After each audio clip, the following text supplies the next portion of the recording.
Assalamualaikum warahmatullahi wabarakatuh. Pendengar suara hati yang budiman, aku adalah seorang lelaki yang saat ini telah melewati bahtera rumah tangga bersama seorang wanita yang kunikahi pada 2 tahun silam.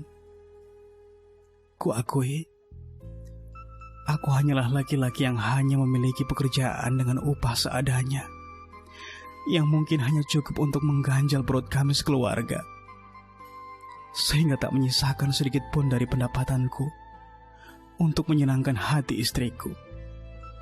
Santi namanya. Semula pernikahan kami berjalan seperti pasangan suami istri pada umumnya. Bahagia, tanpa ada keluh kesah sedikit pun di antara kami. Santi tidak pernah mengeluh, meski aku hanya mampu mengganti pakaian barunya setahun sekali. Mungkin karena rasa cintanya padaku, dia tidak pernah mengeluh sedikit pun. Aku sangat kagum dengan kepribadiannya, juga kagum pada kesabarannya.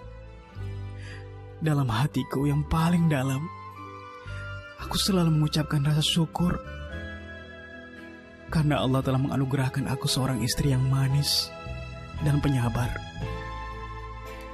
Hari-hari kami lalui dengan kebahagiaan, meski dengan keadaan materi yang serba pas-pasan.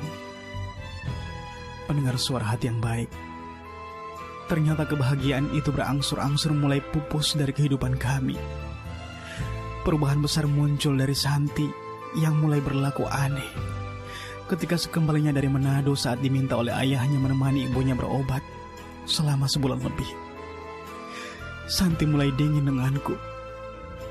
Ada saja alasan yang diutarakannya untuk menolak ketika aku menginginkan kehangatan darinya. Apalagi dia pergi meninggalkan aku dalam waktu yang mungkin bagi seorang suami cukup lama. Santi bahkan terlihat lebih elegan dengan penampilan barunya. Aku merasa bahwa dia bukan Santiku lagi. Dalam dirinya tidak kutemukan lagi senyuman dan kehangatan seorang Santi yang sebulan yang lalu masih melewatkan dinginnya malam denganku.